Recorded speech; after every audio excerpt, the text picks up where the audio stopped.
India गठबंधन ने media के एंकर्स के बहिष्कार की घोषणा की, जिस पर सियासी घमासान शुरू हो गया है।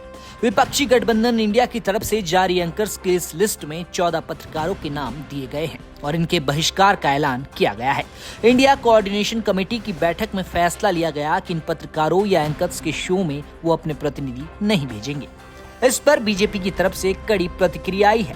बीजेपी ने प्रेस रिलीज जारी करते हुए लिखा है कि घमंडिया गठबंधन में शामिल INDI अलायंस के दलों द्वारा पत्रकारों के बहिष्कार और उन्हें धमकाने का लिया गया निर्णय घोर निंदनीय और भर्त्सनीय है। यह उनकी दमनकारी और तानाशाही सोच को ही प्रदर्शित करती है। बीजेपी INDI अलायंस के इस निकृष्ट मानसिकता की घनघोर निंदा करती है। इस प्रेस रिलीज की हेडलाइन दी है, घमंडिया गठबंधन द्वारा मीडिया के दमन पर भारतीय जनता पार्टी द्वारा जारी प्रेस विज्ञप्ति। इसमें आगे लिखा है कि भारतीय जनता पार्टी ऐसी विकृत सोच का घोर विरोध करती है जो विचारों की अभिव्यक्ति की स्वतंत्रता को रोके।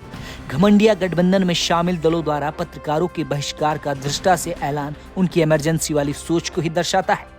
इससे पहले बीजेपी अध्यक्ष JP नड्डा ने भी सोशल मीडिया प्लेटफॉर्म X पर इंडिया गठबंधन के फैसले पर कड़ा विरोध जताया। उन्होंने लिखा, इन दिनों INDI अलायंस सिर्फ 2 काम कर रहा है, सनातन संस्कृति को कोसना और मीडिया को धमकाना।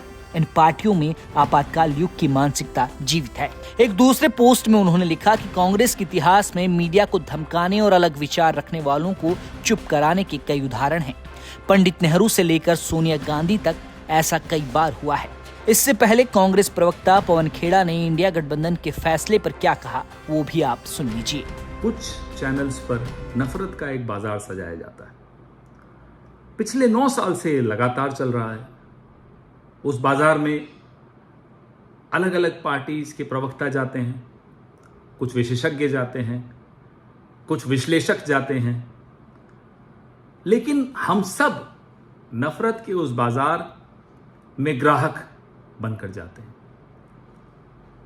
हमें नफरत मुक्त भारत की दिशा में एक कदम उठाना था। आज एक निर्णय लिया गया, कुछ एंकर्स को चिन्हित किया जाए और उनके इस तरह के शोज में, इवेंट्स में हम लोग न जाएं, जिससे कि एक कदम उठाया जाए, एक सशक्त कदम उठाया जाए। We do not want to legitimize this hate-filled narrative which is corroding our society. That was the idea. आप हमारे नेताओं के खिलाफ हेडलाइन बनाते हैं, उनकी मीम्स बनाते हैं, उनके भाषणों को ट्विस्ट करते हैं, आप फेक न्यूज़ फैलाएं, कुछ भी करें, हम जूझने को तैयार हैं, लड़ने को तैयार हैं, आज तक लड़ते ही आए हैं। लेकिन समाज में अगर आप नफरत पैदा करेंगे और वो भी ऐसी नफरत जो कि हिंसा का रूप ले ले, हम उसमें भागीदार नहीं रहेंगे।